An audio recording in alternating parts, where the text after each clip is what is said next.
زبور دوسری کتاب اور اس کا 68 باب جو 35 آیات پر مشتمل ہے۔ میر مغنی کے لیے داؤد کا مزمور یعنی گیت۔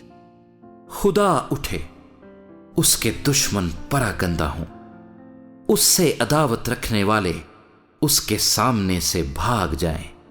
جیسے دھواں اڑ جاتا ہے ویسے ہی تو ان کو اڑا دے، جیسے موم آگ کے سامنے پگھل جاتا ہے ویسے ہی شریر خدا کے حضور فنا ہو جائیں۔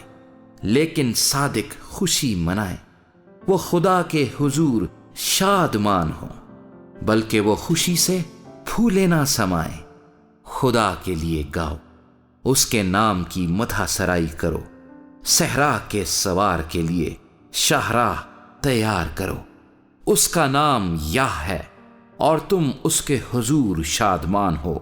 خدا اپنے مقدس مکان میں یتیموں کا باپ اور بیواؤں کا دادرس ہے۔ خدا تنہا کو خاندان بخشتا ہے، وہ قیدیوں کو آزاد کر کے اقبال مند کرتا ہے، لیکن سرکش خشک زمین میں رہتے ہیں۔ اے خدا، جب تو اپنے لوگوں کے آگے آگے چلا، جب تو بیابان میں سے گزرا تو زمین کانپ اٹھی۔ خدا کے حضور آسمان گر پڑے، بلکہ کوہ سینا بھی خدا کے حضور، اسرائیل کے خدا کے حضور کانپ اٹھا۔ اے خدا، تو نے خوب می برسایا، تو نے اپنی خشک میراث کو تازگی بخشی، تیرے لوگ اس میں بسنے لگے۔ اے خدا، تو نے اپنے فیض سے غریبوں کے لیے اسے تیار کیا۔ خداوند حکم دیتا ہے، خوشخبری دینے والیاں فوج کی فوج ہیں، لشکروں کے بادشاہ بھاگتے ہیں، وہ بھاگ جاتے ہیں، اور عورت گھر میں بیٹھی بیٹھی لوٹ کا مال بانٹتی ہے۔ جب تم بھیڑ سالوں میں پڑے رہتے ہو تو اس کبوتر کی مانند ہوگے جس کے بازو گویا چاندی سے اور پر خالص سونے سے منڈھے ہوئے ہوں۔ جب قادر مطلق نے بادشاہوں کو اس میں پراگندہ کیا تو ایسا حال ہو گیا گویا سلمون پر برف پڑ رہی تھی۔ بسن کا پہاڑ خدا کا پہاڑ ہے، بسن کا پہاڑ اونچا پہاڑ ہے۔ اے اونچے پہاڑوں، تم اس پہاڑ کو کیوں تاکتے ہو جسے خدا نے اپنی سکونت کے لیے پسند کیا ہے؟ بلکہ خداوند اس میں ابد تک رہے گا۔ خدا کے رتھ 20,000 بلکہ ہزار ہا ہزار ہیں۔ خداوند جیسا کوہ سینا میں ویسا ہی ان کے درمیان مقدس میں ہے۔ تو نے عالم بالا کو صعود فرمایا، تو قیدیوں کو ساتھ لے گیا۔ تجھے لوگوں سے بلکہ سرکشوں سے بھی ہدیے ملے، تاکہ خداوند خدا ان کے ساتھ رہے۔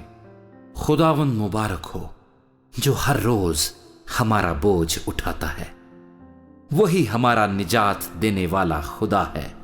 خدا ہمارے لیے چھڑانے والا خدا ہے، اور موت سے بچنے کی راہیں بھی خداوند خدا کی ہیں۔ لیکن خداوند اپنے دشمنوں کے سر کو اور متواتر گناہ کرنے والے کی بالدار کھوپڑی کو چیر ڈالے گا۔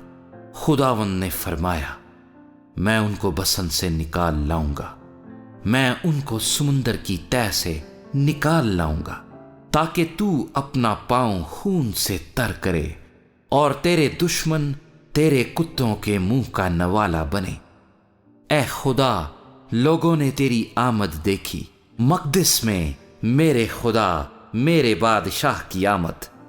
گانے والے آگے آگے اور بجانے والے پیچھے پیچھے چلے، دف بجانے والی جوان لڑکیاں بیچ میں۔ تم جو اسرائیل کے چشمے سے ہو، خداوند کو مبارک کہو۔ ہاں، مجمع میں خدا کو مبارک کہو۔ وہاں چھوٹا بنیامین ان کا حاکم ہے، یہودا کے امرا اور ان کے مشیر، زبولون کے امرا اور نفتالی کے امرا ہیں۔ تیرے خدا نے تیری پائیداری کا حکم دیا ہے۔